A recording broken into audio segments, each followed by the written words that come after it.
Good afternoon and welcome, everybody. We're going to be your MCs for today. My name is Colleen. And I'm Star. We're very excited to have the opportunity to continue our year-long conversation about health and wellness at St. Thomas Aquinas. I would also like to take this time to formally welcome students from St. Luke's, Pope John Paul, St. Dominic's, St. John's, and St. Mary's, who are all watching this event live at their own schools. Thank you for joining us. Before we begin, we have an address from Bishop McGrattan celebrating Catholic Education Week. Hello and welcome to all of the teachers and staff and students of our Catholic schools. This week we begin, or we're in the midst of Catholic Education Week, and the theme I think is very appropriate. It's exploring paths of joy. We know that Pope Francis just recently released his own encyclical called The Gospel of Joy. And so he's asking all of us, I think, to sort of rediscover the joy that comes from knowing Christ. And I think especially in our Catholic schools, we have a unique privilege in many paths of joy. There's a path of joy of learning, not just information, but also learning about the values and meaning of life. And there's also the path of community and formation community. One of the great hallmarks of our schools is that spirit that seems to emanate. And it's very, very much associated with the saints that often are used as names for our schools. And they help form us in that community, that spirit. There's also, I think, more importantly, the path of faith, as Pope Francis says, that we come to a deeper love, not only knowledge of God, but a love of God through the gift of our faith. And this brings, I hope, a greater sense and a deeper sense of joy. And then finally, the path of service. That joy that comes when we serve others and think about them before ourselves. And this, again, too, is one of the gifts of our Christian formation in Catholic schools. So as we all continue to celebrate the great gift of Catholic education, I think we need to be grateful to God for these paths of joy that are always explored in our Catholic schools. Paths of learning, formation, paths of deepening our faith, and finally, in the path of service of our neighbor. My blessings and my prayers go to all of you during this week of Catholic education.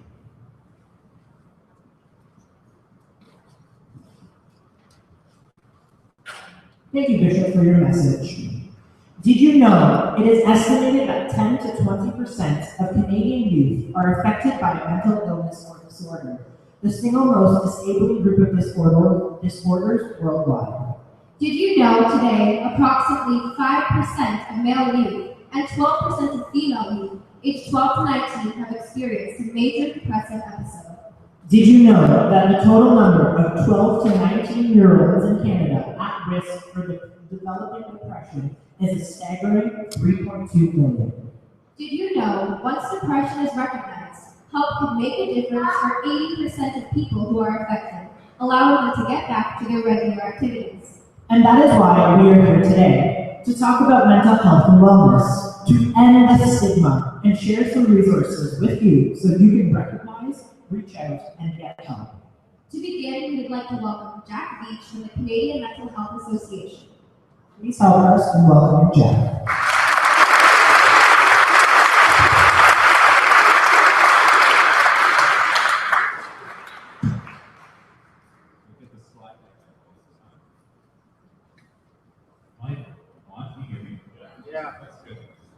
So we'll get the slide deck going. I'm going to wait for a little while, show the years so big those get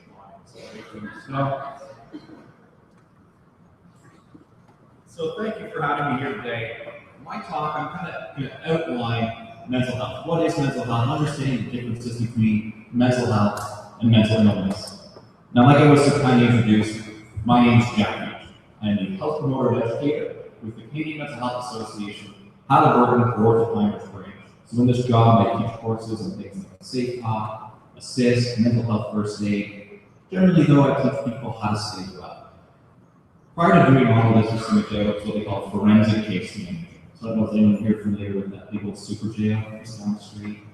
Don't get too familiar with it, though, right?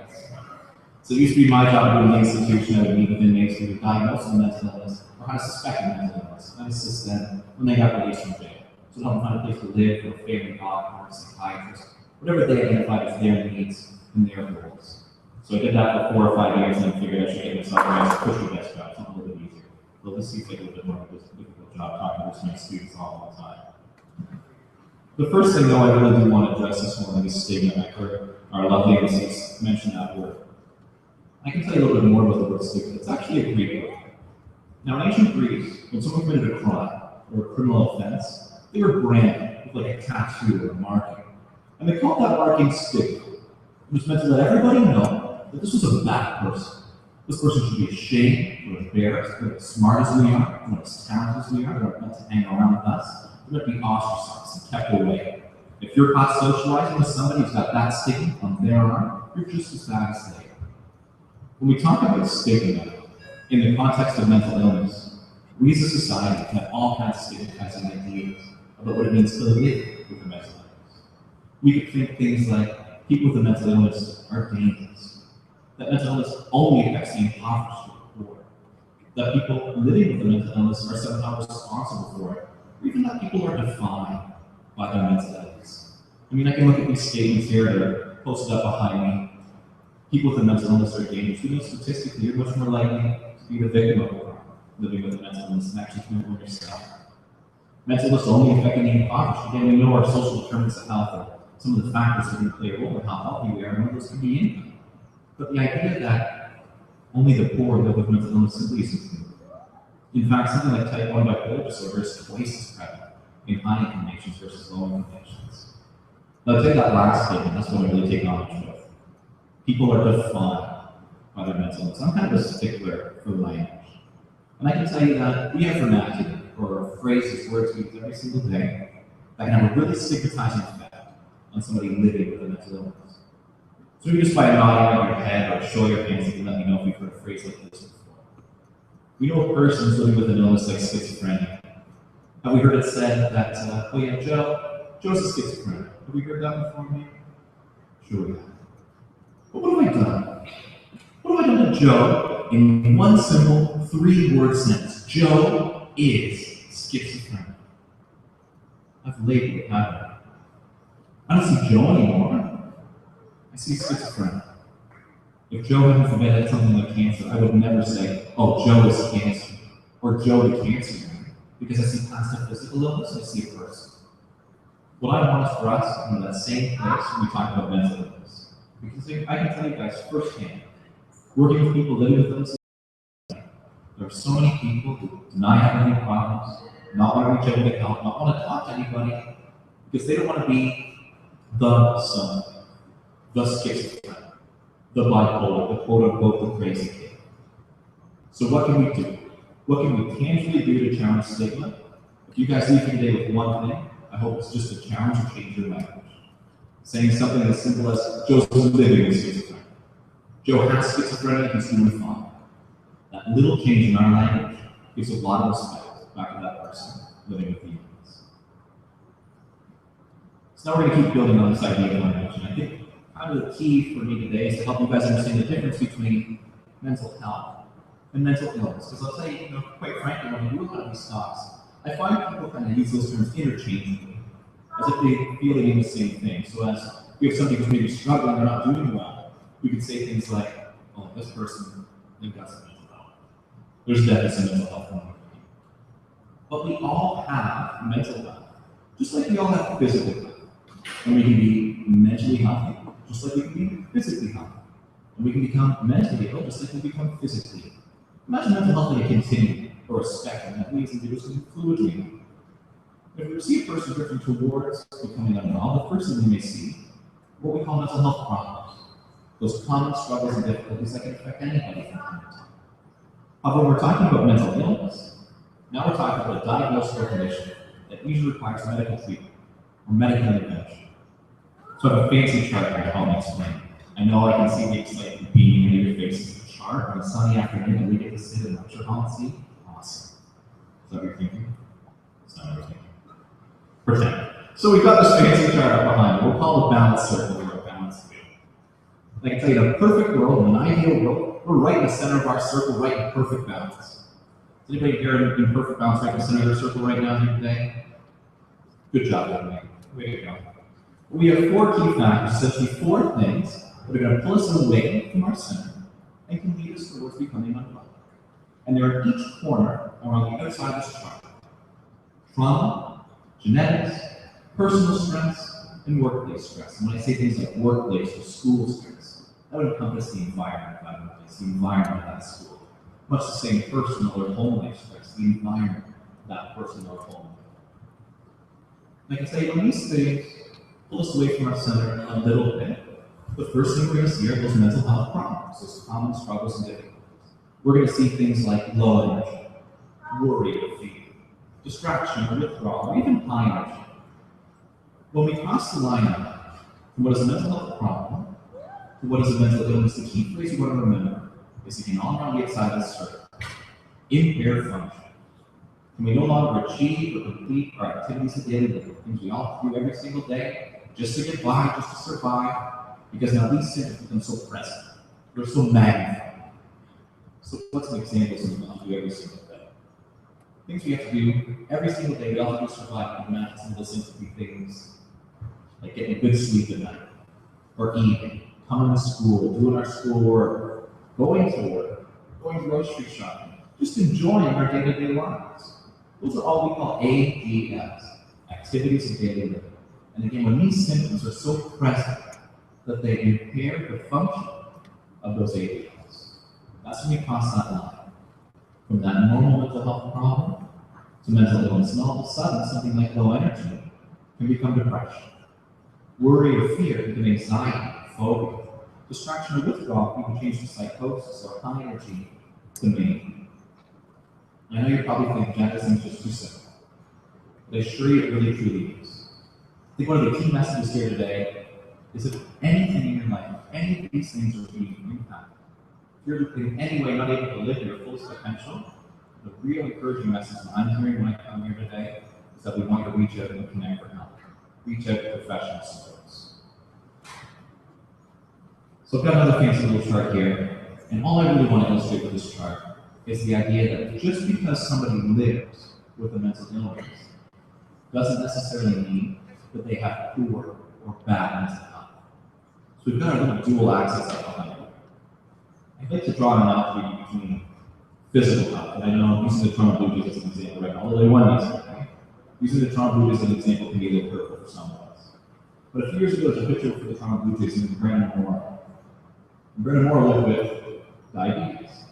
But this was a man who was at the pinnacle of his physical profession, had reached such a high level of that physical sport, he was a professional baseball player. So Dr. Benjamin would argue that he had pretty good physical health. But at that very same time, he lived with a physical illness, he lived with diabetes. But just because he lived with physical illness like diabetes didn't mean he couldn't have excellent physical health. Mental health is no different. Just because somebody is diagnosed with a mental illness doesn't mean they can have excellent or awesome mental health. Again, it's about reaching out to adequate supports and connecting with peers and friends and family to encourage us to have that maximum mental health. So what are those things? I can see the questions in your eyes, or you're just gaping about getting inside. Yeah, you're laughing away. You keep gaping, it's okay. As long as you're not showing up. So we've got treatment options up behind. These are all the things that we can do to not only become well if we're struggling, but to go from being okay to doing awesome. So I know people in here are familiar with the idea of positive psychology or something we call sports psychology. We think again about how we take care of our physical health. We don't just do things to take care of our physical health when we're sick. We do, of course, but there's things that we do even when we're doing okay to make ourselves even stronger. Think of going to the gym or exercising. We go and we work out to get faster and stronger, jump higher. Our mental health is much the same. There are things like on this list we can do to make ourselves even stronger, even happier, even better. So I've got this whole list behind me. Treatment options, support services, got a list like medication, counseling and therapy, family and peer support, early intervention, employment and academic supports, lifestyle change, getting enough sleep, healthy eating, regular exercise, hobbies and interests, general sense of purpose. These are all kinds of things we can do to stay well. The most important thing I really want to emphasize today before I pass my mic back off to our lovely MCs. I want to illustrate it's not just one of these things that's going to help us do well. Quite often, it's all of these things in combination. Maybe if someone's struggling, part of their recovery could be something like medication. And in fact, just medication alone is often not the best course of treatment for anyone. We want to do these things in collaboration. Getting every day, enough sleep, a healthy diet. I can tell you, in fact, a real story about how important things like diet and exercise and sleep are for our mental health. I remember taking an individual who used to work with people anymore. I took a man and see his psychiatrist out from this appointment. As we sat down in front of the psychiatrist, the man who lived with schizophrenia, for the majority of his adult life. As we sat down in front of the psychiatrist, the very first question the psychiatrist asked, it wasn't, are you taking your medication that you're supposed to? It wasn't, are you seeing back every week that you're supposed to? The very first question this psychiatrist asked this gentleman is how much coffee you drink. Because he knew that person's amount of caffeine intake was directly impacting his medications related to tablets or work effectively in his body. It's not just the things we think immediately when we think about mental health. It's all this big holistic approach. Diet, exercise, eating, connecting with peers and family, getting it with others. All are important in every ways to maintain even better our mental health communities. So I think I've run up on about 10, 15 minutes or so, more or less. So I'll pass the mic back off to our MC, and I want to thank you very much for your time. I really applaud you guys for an awesome day today. Thank you.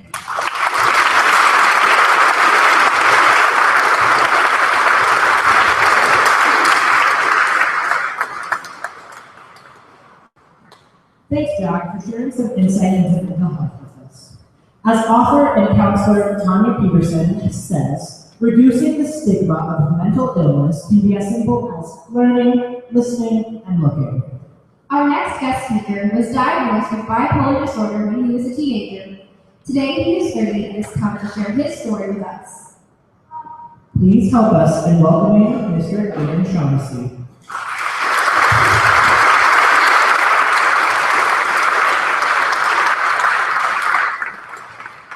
Thank you. I regret to inform you that I'm a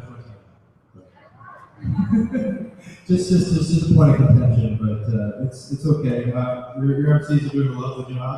Big round of applause to Nancy, by the way.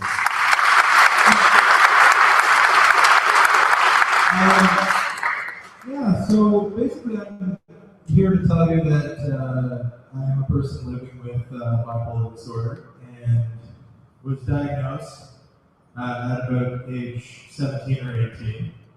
But I'm going to go back to high school.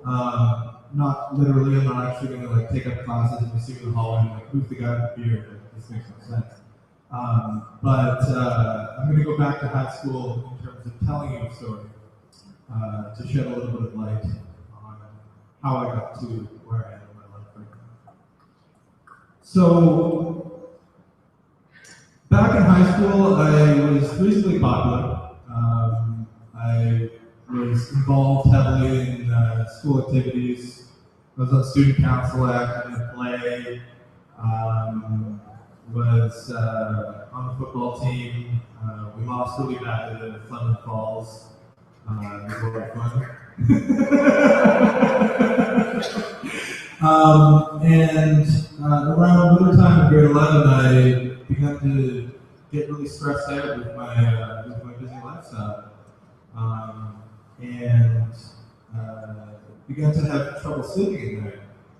And I would go to school after days or after evenings of not sleeping, and really just not perform at my best. Like I was an honor roll student, and it was really difficult to get out there and do what I wanted to day to day. So my friends noticed that I had become very withdrawn and listless with the lack of sleep, and went to my parents with the problem.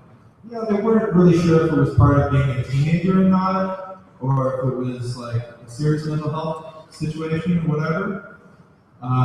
So I basically went to my family doctor, and not quite understanding in my sleep-deprived state, he asked me this question. He said, "Are you depressed because you're not sleeping, or are you not sleeping because you're depressed?" And I said, "I don't know. I guess I'm not sleeping because I'm depressed, or something like that." And then the doctor promptly prescribed me an antidepressant medication, which didn't help me fall asleep or anything like that. Obviously, as Jack says, it's important to get proper sleep and things like that, as well as obeying medication regimen and whatnot. Anyway, things improved over a period of time. I was able to get back into the swing of things in terms of school with a much reduced level of stress. I took on a lot less at school. I'm not saying that clubs aren't cool. I'm just saying that if you find your stress thresholds getting up to a certain level, maybe it's a good idea to focus on academics. So I was really fortunate to have a lot of family support. My mom and dad are here today. I don't know if they could wave or something. They're there in the back. They actually came through and did me a solid this morning. I was down at Union Station in Toronto, where I live. Not at Union Station. But I was down at Union Station, and there was some confusion as to bus times and stuff. So, anyhow, I lead a very full and productive life now. I work in mental health at a peer support drop-in center. And basically what that is people come to the drop-in center who have mental health concerns, and they seek out the support of other people who have mental health concerns. So it's actually kind of a cool, meet you where you're at kind of place. And I actually get paid to just hang out with people and talk about whatever, or do social services work and stuff like that. So it's really a lot of fun. I also have been a radio broadcaster for some time. I worked at Trent Radio in Peterborough.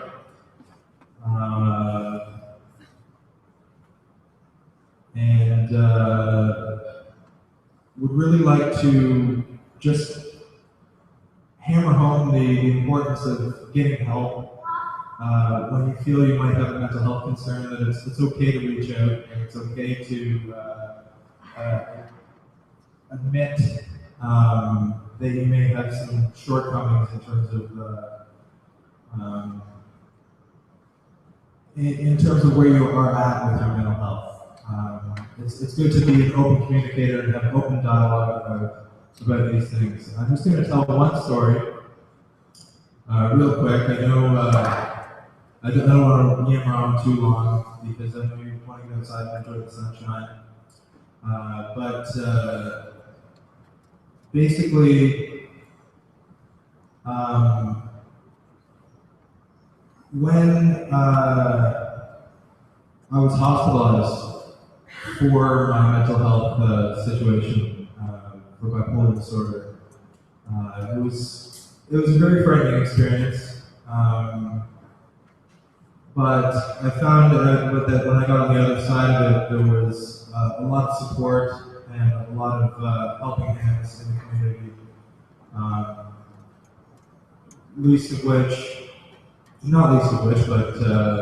One of which is my parents' support, and the support of friends, and the support of family. And just don't be afraid to reach out for support if you feel you're struggling or if somebody else is struggling. And I'll be around afterwards to talk to folks if they're interested in resources and things like that. So I'd like to thank you so much for listening to me today, and have a great day.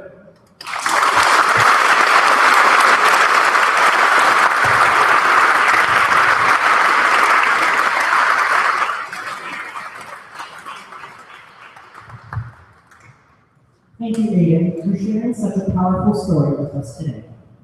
Our goal today is to encourage you to continue talking about mental health and wellness. In one way or another, we all have mental health, and we need to ensure that we take care of it. Life can get stressful, and at times it can be difficult to cope. So, we ask you, what do you do to be well? And here's your response. Let's take a look.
We want you to understand that if you are suffering or are in need of support, there are many people you can turn to. Know you can always speak to one of your teachers, guidance counselors, principals, vice principals, priests, or chaplain.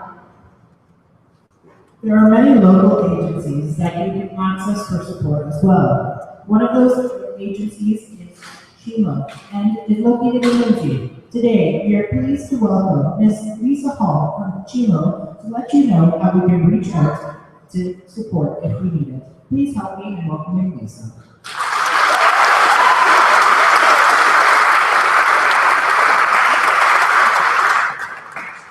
Hello, everybody. That was a wonderful video. Well done to all those who participated. So thank you for the invitation to have me here today to speak to you guys. For some of you, I may be a familiar face, and others may not recognize me and wonder who I am. So as I was introduced, my name is Lisa Hall, and I work for Chemo Youth and Family Services. You may be scratching your head and wondering, what is Chemo? Chemo provides children, youth, and their families with a variety of mental health services that support and strengthen their ability to manage their challenges. Chemo has been providing services to the City of North Lakes and North Durham region since 1973, so a lot before many of you were even born. We are located at 227 Kent Street West, downtown Lindsay, beside Bell Mobility. So Chemo not only provides services to children and families, but teens like yourselves. Chemo helps individuals under the age of 18 with anger management, inability to get along with others, self-management skills, social skills, school challenges, taking responsibility, problem solving, dealing with separation and loss, depression, anxiety, self-injury behaviors, suicidal talk, or thoughts of suicide, sexual, physical, and emotional abuse. Chemo provides a variety of services within the City of North Lakes, which may be of benefit to you. All of our services are free, they do not cost anything. Today I'm going to specifically talk about our walking clinic and our crisis line. So our walking clinic is open 5 days a week. Monday through Thursday it is open from 9 until 4. And on Fridays it is open from 9 until 3. And you can just walk in and say that you're there for a walk-in and your worker will meet with you. You can also call our crisis line, which is open Monday through Friday from 9 to 5. Again, you can come right into the office if you're feeling that you're unable to cope with what you're going through, and the worker will provide immediate service to you. You can also call the crisis line if you're not comfortable walking into the office. So at Chemo, we understand that challenging situations may occur outside of our operating hours. Challenging times don't just happen between 9 to 5, it can happen at 8 o'clock at night, it can happen before bed. So if you are challenging or in a challenging situation, you can call the Kids Help Phone, 4 Counties Crisis Center, or you can go to Ross Memorial Hospital and they will support you. So for further information about Chemo specifically, you can visit our website at www.chemouth.ca.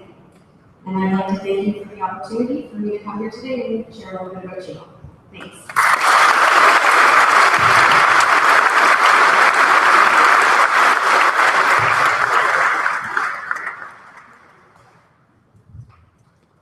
Our final guest for this afternoon was planned to be Dr. Joe Niffel from the Ross Memorial Hospital. However, due to the busyness of the hospital, we will have Ms. Wilson speak to us instead.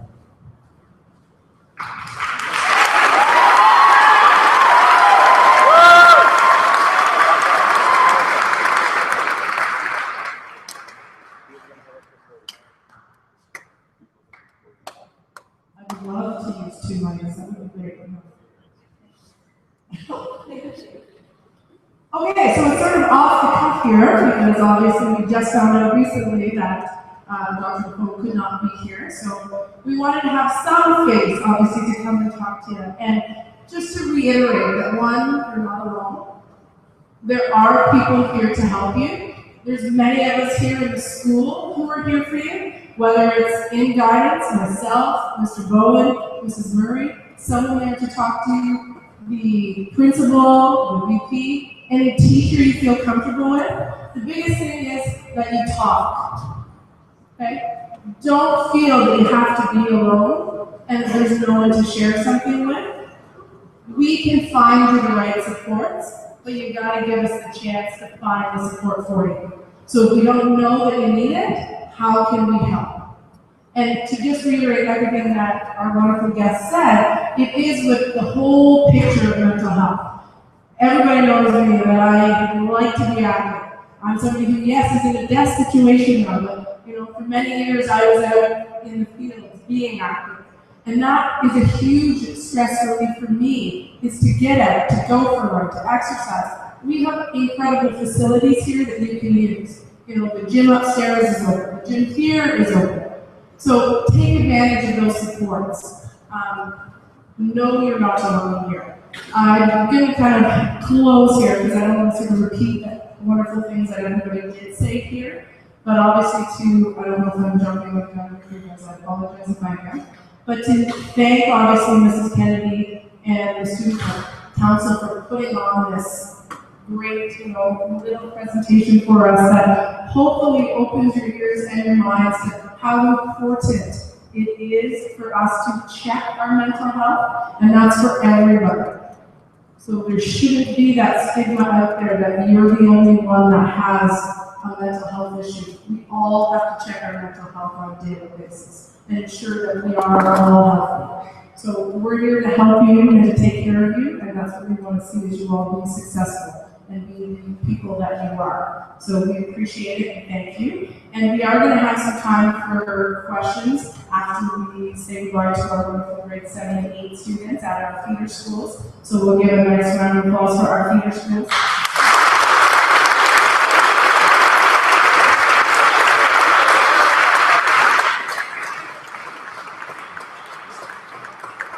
Put this here in front of for our MC, so I will pass it back to them.